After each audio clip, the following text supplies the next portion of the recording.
that volatile pod. So bit of a poor map awareness by the Legion side, not having any wards in that help on jungle, not seeing it coming, but nonetheless really just capitalising on it anyway. And now Pebbles picked up that portal key already, along with the bottle and phase boots. 10 minutes in, he must be sitting at around 350 gold per minute, as indeed, 450 gold per minute, there you go.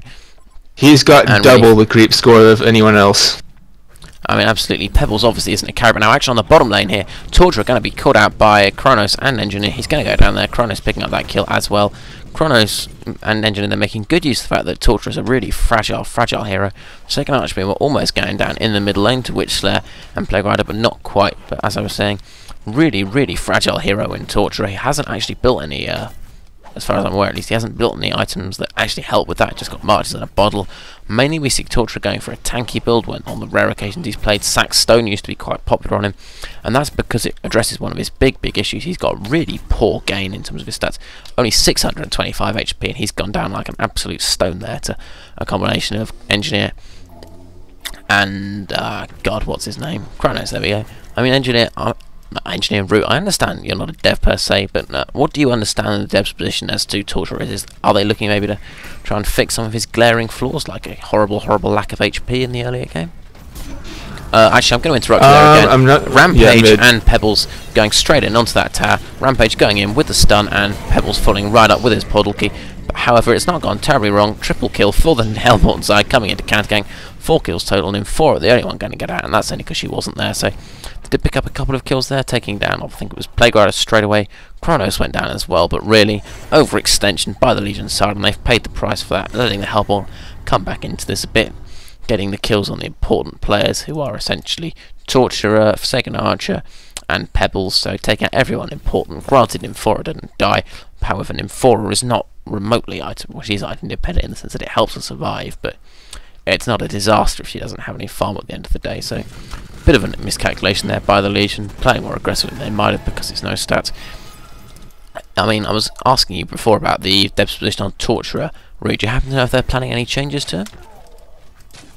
I haven't heard any really talk about Torture. I don't know. It seems like people have just kind of been forgetting about her. I'm not exactly sure though. Not really my area. Oh, action middle. Yep, Torture there being caught out again by Plague Rider. Kronos going in to help finish the job. Actually, last hit. Okay, Kronos didn't do anything. Actually, Witch Slayer helped finish him off. But yeah, I mean, Fresh Pro again, playing a bit too aggressively, caught out of position. Still doesn't have very much HP, so he's really easy to take down. And Fresh Pro has quite a number of deaths here, 2 and 5 now. Really sort that. That is actually a problem I've seen Plague Freshly Fly generally. When he's been playing Soul Reaper as well, he does die a little more than he should. I mean, we've definitely seen some great play from him in the past. However, he has made that crucial error of just dying too much. Rampage charging in the middle lane, but not going to be able to pick anyone off. There's a TP mid by Kronos, but it's not really in time to do anything. Rampage actually does retain his speed for a little while afterwards. Pebble's going to pick up this kill on Thunderbringer, most likely. Portal King in onto him, picking him off, and going to get away from Plague Rider there without any real dramas occurring. He's going to bottle right back up. Might be looking to go on to Plague Rider now. Plague Rider, actually, well, a combination of overpower playing the Engineer and Plague Rider, picking off Nymphora, who was probably grossly overextended. But now Rampage going to charge into this top lane. Pebbles into support, and really, I don't know, we're sort of waiting on Rampage. Yeah, Rampage comes in. Pebbles portal keys in, screws up the combo because Rampage is too close. Rampage ultimate now being used to give Pebbles some time to beat Engineer, but Engineer not going down, still alive, puts out the keg stun, but it's not in time. Had he just tried to run away from Pebbles, it might have worked, but it didn't. And now Pebbles and Rampage going to try and back off here, TP in by Thunderbringer and Witch Rider? Witch Slayer? Plague Rider, trying to chase them down, but it's not really working out. But yeah, I mean, Root, I think I interrupted you in the middle of something there. Were you trying to say something? I didn't really have anything there, but one thing that I'd like to see more of is Pebbles roaming a bit more, because he's been in that top lane pretty much the entire time.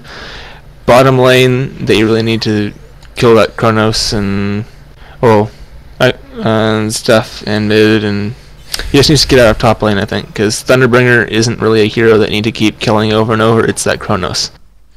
Yeah, I've got a point there, actually. Rexy's Kronos been pretty much unganged. I mean, we've seen him go down once in the early game, but aside from that, that was actually in the tower dive on mid, wasn't it? Yeah, I mean, we've seen him die once in that tower dive, but apart from that, as you say, fairly ungained. And Pebbles definitely does have the toolset to do that. I mean, what Cronus' big survival tools are Rewind and his Blink, and Pebbles really negates them. You can't blink away if you're dead, and equally speaking, Rewind doesn't work if you get insta-gibbed, so that Pebbles combo, really, really useful. But as you've been criticising recently, K sitting there in that top lane just blowing up Phoebe again and again and again, so he is doing quite a good job. He's preying on the squishies in the Hellborn side, really just putting the pressure onto them. But equally, it's not terribly useful. Plague are now going to counter ward here. Might see Pebbles looking to blow him up. We'll have to see how that works out. Pebbles goes right in there with the blink. Plague Rider hits the deck, and meanwhile another kill on bottom lane. Finally, Fresh Pro getting that smackdown he's so famous for, and which player might go out here. Good stun, Binding 4 landed. Torture doesn't have any mana, so it's not actually going to happen. And Witchlayer's going to get away from there before there can actually be a stun landed, however.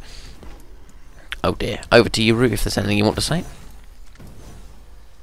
Not really. It's good they got Kronos, but they need to still do more of it. I mean, getting one kill on the enemy carry like Kronos, especially when he hasn't really been pushing really too much. I mean, they have one tower down, but they really have to end this sooner than later. Absolutely. I mean, the other thing I wanted to ask you about, obviously seen some fairly substantial nerfs to Engineer, had his ultimate toned down just a little bit. And the other major thing is obviously his turret had a semi-carry capacity essentially nerfed. Actually on this Engineer, going to be dragged back by that Rampage ultimate, blown up by Pebbles. Plague Rider now coming in with his ultimate. Engineer ultimate already went down. Probably, oh no, both Rampage and Forsaken Archer getting out on barely any health. Witchlayer's going to pick off that Forsaken Archer, but Rampage still alive here. Going to dive behind his tower, hide there, and just juke into the woods. But as I was saying, Engineer, he's actually seen some fairly substantial nerfs, had his carrying capacity essentially removed, and again his ultimate toned down. However, I mean, where did the devs stand on this? I've seen competitive players claiming think it was Dilated Mind. If you can call Dilated Mind competitive, he's been around long enough. However, moving aside from the issue of whether Dilated Mind's a competitive player, seen some claims that Engineer's still ban-worthy even with the turret and ultimate nerfs. I don't know where the devs stand on that. Any comments there? Or obviously you're not a dev, do you have anything to say on that, or are you going to have to leave me hanging there? Well, from what I've heard, basically, Engineer was just way too useful. He was good early game, he was great late game, and he needed to fit into just one role, because he was just way too diverse. And that's basically what was done, is basically the meta game right now isn't carry oriented, so they chose to make him more of that initiator role rather than a carry. So yeah, that's basically what happened there. Fair enough. The other big thing obviously in this patch, the Blood Chalice, I think it's a Soul Ring pulled from Dota. I don't play Dota anymore. It was actually introduced after I quit, but I think it's called a Soul Ring. The fact remains that it was implemented in Dota first.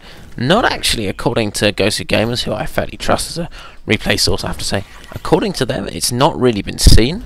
So, I mean, again, Soul Ring, it's semi-useful as a mana source, but it has actually been nerfed from Dota in some ways. But now actually Engineer might go down here. Pebbles putting in. Forsaken Archer did miss that crippling volley, but it's not going to be enough. He doesn't land that keg stun on either of them.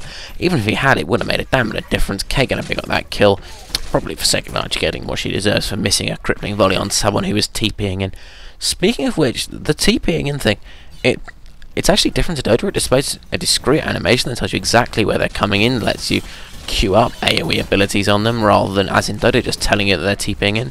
Is this deliberate by the devs, or is it just an oversight that they're planning to change eventually, do you know? I'm not exactly sure. I wasn't a Dota player, so I'm not exactly sure what the reasoning was there. I'm really not sure. I mean, regardless of what it is definitely a big nerf to TPs. And the other thing, obviously, the Soul Ring wasn't hugely used in Dota, ported over to Hon. I'm going to say on a personal level, I've really got my doubts about the item. It's good for mana regen, but equally a bottle's good for mana regen, and it doesn't kill you to boot. Plenty of other items are good for mana regen as well. I just don't really see what he thinks he's getting out of it. I mean, the other thing is, it's actually a nerfed version of the Soul Ring. If you use a Soul Ring on full mana, you can use the excess mana. If you use whatever this is, a Blood Chalice, you can't. So it's a nerfed version of an underused Dota item, and I can't at least on a personal level, help but feel you're better off either getting a Scarab as a precursor to something like a Storm Spirit,